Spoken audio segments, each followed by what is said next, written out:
யாரும் பகைவனை கண்டு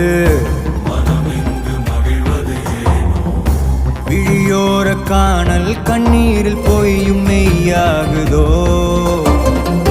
கரையில் தன் நிழலினை கொண்டு